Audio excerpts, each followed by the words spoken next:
Welcome back. जीत की सोच में बात कर रहे हैं इस्लामाबाद यूनाइटेड और साथ में लाहौर कलंदर्स पर। इस्लामाबाद यूनाइटेड पहली मरतबा इस पीएसएल में मुश्किलात का शिकार दिखाई दे रही है और लगता है कि उसके हाथ से मैच आहिस्ता आहिस्ता निकल रहा है।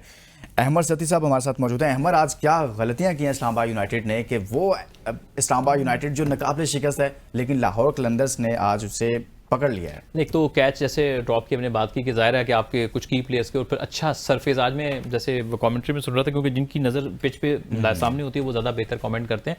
तो मैं वकार यूनुस साहब को सुन रहा था, उन्होंने कहा था कि आज बड़ा अच्छा सरफेस है कि कोई एक्स्ट्रा बाउंस या लो टूअल बाउंस नहीं, बिल्कुल अच्छा बैट पे गेंद आ रहा है, अच्छा बैटिंग सरफेस था। उस पर फिर आप जब किसी प्लेयर को चांस दे दें, फिर डेथ ओवर में इनसे आज बॉलिंग नहीं ठीक हो सकी है। फिर जो आज की इनिंग्स में वो मोमेंटम इनको नहीं मिल सका जो नॉर्मली इनको मिलता है कि इनकी आप देखें ओपनिंग चलती है। साहिबजादा फरहान को मैं समझता हूं कि शाहीन को मैंने बड़े अरसे बाद प्लान करके किसी को आउट करते हुए देखा है। उन्होंने उसको किया बड़ा, पहले आगे खिला के फिर एक बड़ा वेल डायरेक्टेड बाउंसर किया, फरहान ने उसको टेक ऑन किया और वो बिल्कुल फील्डर के पास स्क्वायर लेग की बाउंड्री पे गया। हमें सिकंदर रजा ने वो कैच लिया था। तो एक तो लाहौर की प्लानिंग मुझे अच्छी लगी, वो अच्छी करके आए थे। और इस्लामाबाद को ना फरहान चला, आज मुनरो मौजूद नहीं थे, आंद्रे गौस भी खड़े रहे लेकिन उतने स्पार्क नहीं कर सके। तो वो एक जो फ्लैम बाउंड किस्म का स्टार्ट होता है ना कि एक प्लेयर आता है और वो 25 गेंदों पर 50 कर देता है या कोई 12 गेंदों पर 30-35 कर देता है, वो मोमेंटम इस्लामाबाद को आज नहीं मिल सका और वो कहीं ना कहीं मोमेंटम ढूंढते रहे लेकिन विकेट्स भी साथ साथ गिरती रही।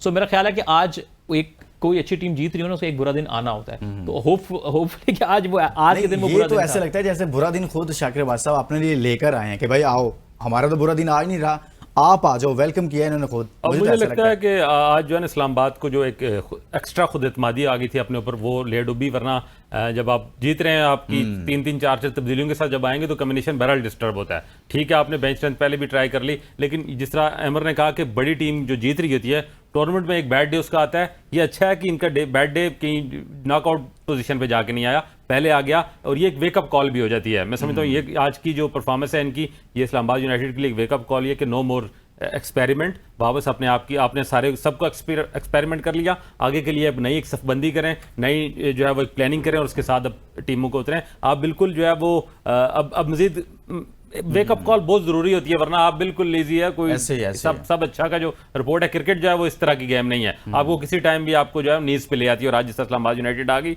अब मेरा ख्याल है इन्हें अब फाइनल अपना आगे की प्लानिंग कर रहे हैं। एक आध चेंज होनी चाहिए, ठीक है, लेकिन ये 4-4, 5-5 ये ड्रास्टिक चेंज आप पूरे एक प्लेइंग 11 का जो फैब्रिक जो है वो उधेड़ के रख देते हैं, तो उससे फर्क पड़ा है। लेकिन दूसरी तरफ जितने मौके आज इस्लामाबाद यूनाइटेड ने फील्डिंग में दिए लाहौर को, लाहौर बनता था लाहौर मेरा ख्याल, और इतना क्राउड आज आया हुआ है बड़े दिनों बाद वहाँ, और इधर जंग का माहौल है, वो क्राउड बता रहा है कि कोई जंग नहीं जी, हम क्रिकेट की जंग देखेंगे। एक तरफ जंग की आवाजें हैं सर, और जंग जो है वो दस्तक दे रही है, और दूसरी जानब लाहौर की घबराए नहीं है। वैसे मैच देखने के लिए पूरे हल्ले गुल्ले के साथ आए हुए हैं सर। तो लाहौर को पहले भी नहीं कभी घबराया, ऐसे ही तो लाहौरियों की पहचान है। ठीक है ना, वो कहते हैं ना पुत्र हटा दे नहीं विक दे, हां जी, तो ये विकेट से भी नहीं टिक दे। मैं इस्लामाबाद की बात कर रहा हूँ। अच्छा खैर, बहरहाल तो ये है कि आज के मैच में लाहौर की शुरू से ही ग्रिप लगा कि आज उन्होंने मैच काबू करके रखा है और आज लाहौर ये तय करके आया था कि आज हमने एक्स्ट्रा ऑर्डिनरी, उनकी नजर आ रहा है उनकी बॉलिंग में, उनकी बैटिंग में, उनकी फील्डिंग में। आपने शाहीन आफरीदी को बहुत ही कम बाउंसर करते हुए देखा होगा। आज जिस तरह उन्होंने, जैसे मैं बात कर रहा था, फरहान को आउट किया, लग रहा था कि एक सेटअप करके आउट किया, तो बहुत अच्छी बॉडी लैंग्वेज। और सबसे बड़ी बात यह है कि देखिए लाहौर में क्राउड वैसे तो बहुत अच्छा आता है, लेकिन अगर 2-4 मैच ना भी है, लाहौर के मैच में क्राउड आता है। मैं ये इस पे लाहौर कलंदर को इतना क्रेडिट देता हूं। देखिए 5 सीजन ये टीम पहले राउंड में बाहर होती रही, लेकिन इन 5 सीजन में बाहर होने के बावजूद भी जो connection between the Lahore Qalandars and their franchise वो इतना मजबूत था कि वो फिर भी बैक करने के लिए आते थे। तो अभी आप देखें कि ये उनको क्रेडिट जाता है लाहौर की मैनेजमेंट। बिल्कुल, ये एक बड़ी अहम चीज़ है कि एक तरफ तो ये चीज़ें चल रही हैं कि जो पाक भारत मामला चल रहे हैं, जंग के मामला, हर तरफ यही डिबेट बनी हुई है, लेकिन आज बहुत अहम चीज़ यह है कि वो लाहौर जो बॉर्डर के बिल्कुल करीब है, वाघा बॉर्डर बिल्कुल करीब है वहाँ से, और हमेशा भारत से आवाज़ भी उठती है कि लाहौर को हम करेंगे अटैक, ये वो। लेकिन इसके बावजूद आज लाहौर के शहरी जिस तरह से निकले हैं मैच देखने के लिए, वो पहले से ज़्यादा तादाद में बाहर आए हुए हैं। मैं भारत को भी ये बताना चाहता हूँ, ये है पाकिस्तानियों का कॉन्फिडेंस और ये है पाकिस्तानियों का वो जज्बा। कोई खौफ नहीं, कोई घबराहट नहीं है। चलें लुकमान देखें ना, आप बात लाहौर की कर रहे थे, ये बड़ा जिंदा दिल शहर है। हाँ। और ये मतलब वहां तो वैसे कोई आपस में कोई गाड़ी और टांगे की टक्कर हो जाए ना तो 100 बंदा तो वैसे इकट्ठा हो जाता है कि यार हुआ क्या है, ठीक है ना। देखने के तो आप इनको जंग से नहीं डरते भाई, नहीं ये नहीं डरते ना, ये मैदानों में आने से डरते ना, जंग से कोई नहीं, ना लाहौर, ये नहीं पूरा पाकिस्तान कोई डरता। पाकिस्तान नहीं आप डरता, कश्मीर चले जाएं, आजाद कश्मीर की बात कर लो, ऐसे है। बिल्कुल टूरिज्म उसी तरह नहीं, चल रहा है। लोग इवेंट हो रहा था निकले ना, हुए तो हमने इसलिए इसको डिस्कस किया कि Yeah. शायद यहाँ पर तो शो हो रहा है ना हर चीज, हो सकता है इसका कोई इम्पैक्ट पड़े, लोग ना आए, ये वो क्रिटिकल सिचुएशन है। देखिए, पाकिस्तान लेकिन के ऐसा लोग तो जो है ना- पाकिस्तान में ऐसी कोई चीज नहीं है। नहीं, पाकिस्तान के लोग ना बहुत ही जिंदा दिल हैं हाँ। और दिलेर भी हैं, मैं सीधी बात ऐसे कहूंगा। और वो इस तरह की चीजों से वो कभी ना घबराते हैं ना कभी घबराएंगे, क्योंकि हमने मुश्किलें इतनी देख ली हैं कि जंग हमारा क्या मुश्किलें बिगाड़ इतनी सकती है। पड़ी हम पे कि आसान होगी। आसान हो गई, यानी कि मुसलसल हम ऐसे हालात से लड़ते रहते हैं और ऐसे जी हालात में हम लोग चलते रहते हैं। अच्छा सर, जब हम ये बात करते हैं अहमर, इस PSL में आपको कप्तानी किसकी अच्छी लगी है, कौन कप्तानी अच्छी कर रहा है? कैप्टनसी इस सीजन में एक तो ऑब्वियसली मैं जरूर नाम लेना चाहूंगा शादाब खान का, क्योंकि उन्होंने बहुत अच्छी कप्तानी की है और सबने उनकी तारीफ की है कि काफ़ी अच्छी कप्तानी थी। बीच में मैं थोड़ा साउथ शकील को भी बैक करूंगा, क्योंकि एक लोगों का ख्याल था कि शायद वो बिल्कुल भी T20 का प्लेयर नहीं है। शुरू के कुछ मैचेस में उसको प्रॉब्लम भी आई, लेकिन उसने अपने आप को बैक किया, लास्ट मैच में बड़ी अच्छी उसने इनिंग्स खेली, टीम का एक कम्बिनेशन बनता हुआ दिखाई दिया। ये वही कोयटा की टीम जो 4-5 साल बीच में लगातार बाहर होती रही है पहले राउंड में 2019 से 2024 तक। इस सीजन में वो सेकंड नंबर पे अब तक पॉइंट्स टेबल पे मौजूद है, तो उनकी कप्तानी भी मुझे काफ़ी अच्छी लगी है।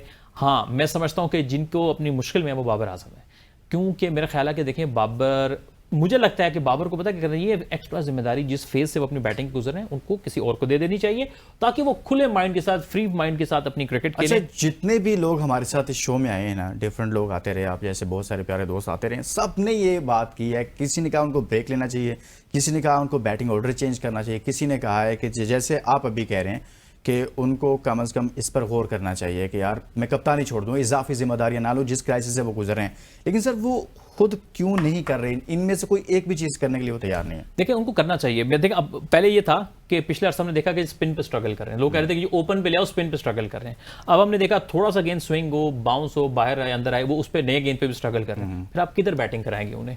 ये देखें, एक प्लेयर जिसने उरूज देखा है, राज किया 2-3 साल, बहुत कमाल क्रिकेट खेली है, सबसे पहले तो उसको एहसास होना चाहिए कि मैं वो कुर्सी छोड़कर आया हूँ जो टॉप लेवल की, तो सबसे पहले तो उसको बुरा लगना चाहिए कि यार मैंने कैसे वापस आ जाए। वो आप बड़ा ऊंची जगहों का मजा चख लेना तो नीचे आपको मजा नहीं आता। सो आई होप। अच्छा, आपने बड़ी बात कर दिया कि ऊंची, शाकिर अब्बास साहब, कहीं अभी तक ये तो नहीं है कि वो बड़ी ऊंची जगह जिसका अहमर जिक्र कर रहे हैं वो उसी माहौल में अभी तक जी रहे हैं, या उसी वो चाहते हैं कि मैं दोबारा से उसी जगह पर आऊं, या उसी वो लड़ाई में फंसे हुए हैं, ज़हनी तौर पर उसी में फंसे हुए हैं? आपको लगता है? इकबाल का शेर है कि खुदा ने आज तक उस कौम की हालत नहीं बदली हाँ। जिसे ना हो ख्याल आप अपनी हालत के बदलने का। तो जब तक बाबर आजम खुद ये रियलाइज नहीं करेगा, कल भी मैंने बात की, जब तक बाबर आजम खुद ये रियलाइज नहीं करेगा कि मेरा बैड पैच चल रहा है, मेरे अंदर कोई सीरियस प्रॉब्लम चल रही है मेंटली में। देखें, बाबर की टैलेंट से हम कब इनकारी हैं? बाबर की परफॉर्मेंस, उसने पाकिस्तान को जिस तरह सर्व किया as a batter, not as a captain, as a batter हम उसके बिल्कुल मद्दाह हैं। लेकिन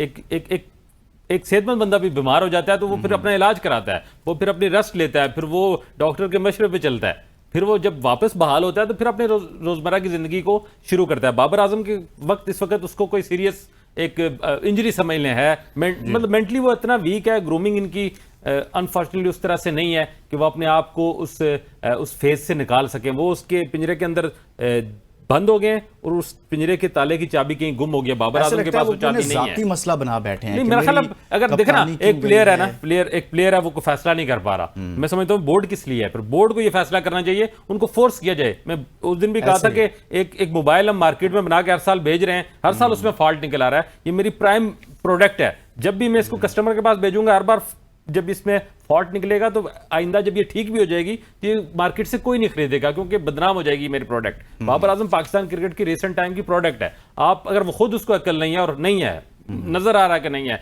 या फिर वो किसी ऐसी इनसिक्योरिटी का शिकार है कि शायद मैं बाहर इस वक्त चला गया क्रिकेट सिनेरियो से, शायद मेरी वापसी ना हो पाए, मेरी जगह कोई और फिल कर जाएगा। ये सारी माजी में भी हम देखते थे यार, बड़े बड़े सुपरस्टार्स थे, उनका इन आउट लगा रहता था, बड़े बड़े नाम है जो टीम से ड्रॉप भी हुए, सारा कुछ होता रहा, लेकिन शायद यहाँ पर मैच जो है वो खत्म हो गया और 121 रन्स पर ऑल आउट हो गया इस्लामाबाद यूनाइटेड अगेंस्ट लाहौर कलंदर्स। और बड़ी खबर यह है कि इस्लामाबाद यूनाइटेड को PSL 2025 में पहली शिकस्त का सामना करना पड़ा है। इस्लामाबाद यूनाइटेड इससे पहले अभी तक तमाम मैचेस को जीत रहा था, पाकिस्तान सुपर लीग के तमाम मैचेस को, लेकिन आज ये कह लें कि 301 मैच हो गए आज पाकिस्तान सुपर लीग के। और PSL 2025 का जो अहम मैच था आज, ये एक अहम इस लिहाज से था कि लाहौर में मैचेस हो रहे हैं, लोग देखने भी आ रहे हैं। लाहौर कलंदर्स के साथ था। हमने कल के प्रोग्राम में ये बात की थी कि कौन अब शिकस्त देगा इस्लामाबाद यूनाइटेड को, लेकिन वो टीम सामने आई। लाहौर कलंदर्स ने आज शिकस्त दे दी है इस्लामाबाद यूनाइटेड को, और पहले खेलते हुए आज 209 रन बनाए गए थे लाहौर कलंदर्स की जानिब से,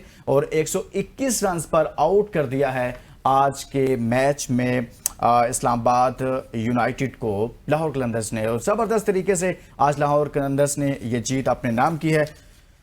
अहमद नजीब सती साहब, हम चलते चलते बाबर आजम साहब की तरफ चले गए थे। मैच आज पहली शिकस्त होगी इस्लामाबाद यूनाइटेड को, क्या सीखेगा इस्लामाबाद यूनाइटेड इससे? सीखेंगे बस ये कि उनको ये आइडिया हो गया होगा कि हम अपने जो अभी इनका ना ये छठा मैच था गालिबा, तो इसके बाद इनके पास अभी कुछ मैचेस और ग्रुप स्टेजेस के हैं, तो जो इनके बेस्ट लड़के हैं ना 11 या 12, उनको ज़्यादा से ज़्यादा अपॉर्चुनिटी दी ताकि उनको कॉन्फिडेंस मिले। क्योंकि होता है ना, जैसे शाकिर ने बड़ी ज़बरदस्त बात की थी कि जब बहुत ज़्यादा चेंजेस भी ना कभी कभी क्या करती हैं कि मुश्किल ले आती हैं, तो थोड़ा सा उनको बैलेंस करना पड़ेगा इन चीज़ों में, जो उनके फील्डिंग को नहीं ख़राब करना, या अगर कोई बड़ा टारगेट आ जाए तो फिर स्ट्रैटेजी कैसी होनी चाहिए। अगर 1-2 प्लेयर ऊपर से आउट हो जाते हैं तो नीचे से शायद बैटिंग ऑर्डर को थोड़ा चेंज करने कर कोशिश कि वो नीचे से इमाद को प्रमोट करें, जिसको जो भी उनको थोड़ा सा उनको ट्वीक करने की ज़रूरत है इन केस के अगर ऐसे हम फंस जाते हैं। क्योंकि मुझे लगता है कि आज इनके बहुत ज़्यादा लगा कि ऑलराउंडर हैं, और वो ऑलराउंडर मौका आने के ऊपर वो क्लिक नहीं कर सके। डिवॉर्शियस भी थे, जेसन होल्डर भी थे। आज की मैच में अगर मनरो होते तो ये पोजीशन ना होती, जी, जी, तो टीम को संभाल लेते, तो ये इतनी बड़ी बड़ी मतलब इतनी बड़ी तब्दीलियां नहीं बनती। अब ठीक है, थोड़ी बहुत ऊपर नीचे कर रहे हैं, लेकिन जो आपकी बैकबोन है इस टीम के, उसको उस तरह से उठा के बाहर रख देना, उसका नुकसान हो जाएगा। उसका नुकसान हुआ, कॉम्बिनेशन डिस्टर्ब हो गया यार। ये कहीं बैड लक ना बन जाए, और ये देखें ना जिस तरह उनकी विनिंग स्ट्रीक चल रही थी, अब कहीं ये एक नए रुख पे ना चल पड़े टीम, इसलिए ये बड़ी खतरे की घंटी बजा रहे हैं। कहीं यहाँ शिकस्त तो हो गई है, लेकिन अब आगे जाके मजीद हालात खराब ना हो जाएं। एक ब्रेक लेते हैं, ब्रेक के बाद वापस आते हैं तो मजीद बात करते हैं। Stay with us.